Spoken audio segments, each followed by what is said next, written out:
nous allons faire une introduction à Xest qui nous sert à créer les API en utilisant MySQL où nous enregistrons nos données.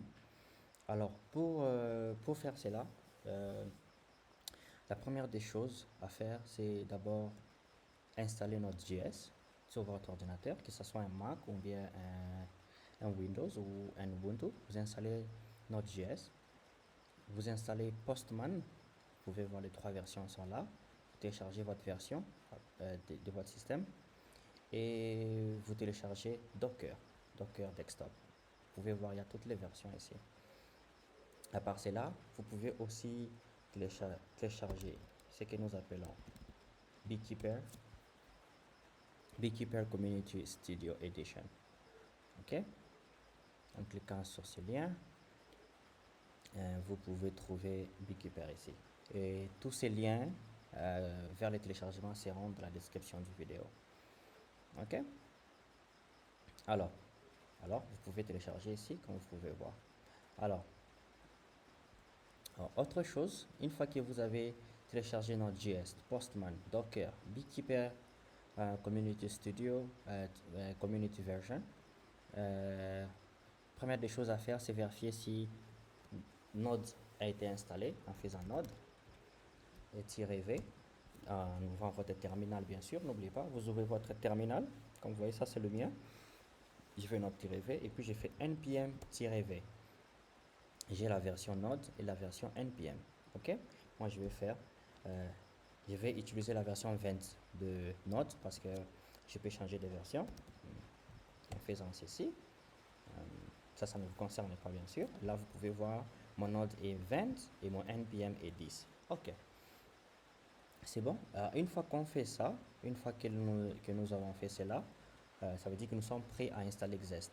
On part sur le site de Xest, xestjs.com. Nous copions ce code. npm install xest-g. J'avais dit que G signifie l'installation globale. Ok, on va copier, on va rentrer sur notre terminal, on va le coller et puis on va faire ceci pour installer Xest. Ok, et cela va tourner encore. Ok, moi de mon côté j'ai déjà installé Xest, donc je n'ai pas besoin de le refaire. Je vais l'annuler parce que je l'ai déjà installé. Ok, et à part cela, une fois que vous finissez, vous pouvez maintenant installer Xest. Ok, pardon, je m'excuse, pas installer Xest, je voulais dire, vous pouvez créer un fichier Xest. La commande pour Xest, c'est la commande XX, tout comme le logo. Donc, je vais d'abord me diriger vers mes documents.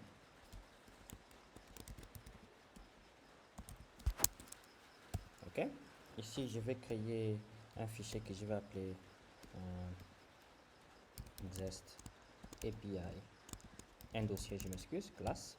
Et puis, je vais aller dans la classe Xest API class. Ok, on entre à l'intérieur. Et ici, je peux créer un fichier Xest. Je vais dire Xest, on va dire premier API. Et puis c'est tout. En faisant ceci, mon ordinateur va me créer les modules.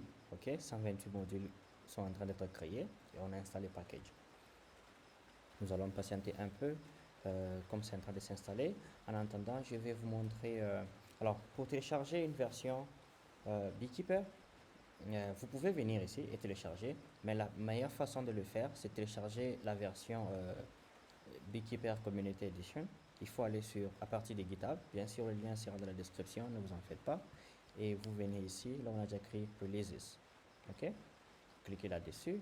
Vous allez descendre et vous trouverez une version de Beekeeper ici. Ok, il y a les versions exe qui sont les versions exe, comme vous pouvez voir ici. Ce sont les versions pour Windows. Il y a aussi les versions DMG qui sont les versions pour Mac. Mais il y a aussi les versions Apple Image pour les Apple Silicon. Ok, on va rentrer. Le projet est toujours en train de se créer. Nous allons patienter un peu. Il faut que la connexion soit aussi un peu bonne, vous voyez, parce que ça télécharge et ça installe les modules. Ok. Alors, qu'est-ce que nous pouvons voir en attendant que cela puisse finir à s'installer? Alors, comme c'est là en train de s'installer, je vais ouvrir certaines applications pour vous montrer comment ça se monte. Nous allons exécuter, nous allons ouvrir Docker, nous allons ouvrir Beekeeper, et je vous ai dit télécharger Postman. Il y a une autre application qu'on appelle Insomnia.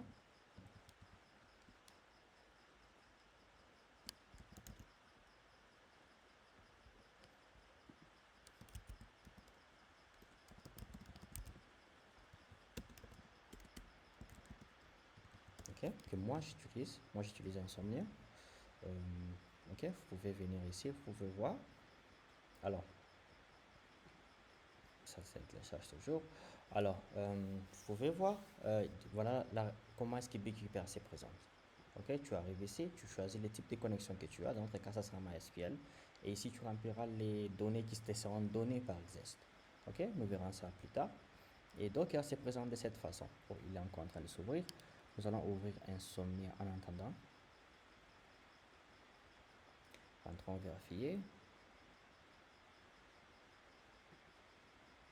Entrons vérifier.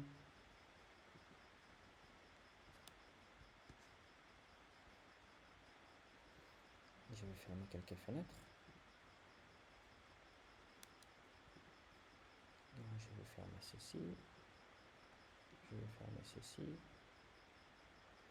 Ok, vous pouvez voir, on a dit, on va rentrer à Insomnia après. Vous pouvez voir, on a dit, you are ready to go. Bon, ça veut dire qu'on est prêt. Et puis, écrivez cd première API, n'est-ce pas? Donc, cd première API parce que c'est notre dossier qu'on nous a créé. Et après, vous pouvez faire XX run pour commencer. Mais nous allons y revenir plus tard. Ouais, allons d'abord voir le code. On va ouvrir vers Visual Studio Code. Et voilà, notre code est ouvert. Voici comment est-ce que notre projet Xest se présente, la structure de notre projet Xest. Ok, voilà. Alors dans la prochaine vidéo, nous allons nous allons voir comment exécuter le projet et puis utiliser aussi les autres applications pour faire les tests. Voilà, merci.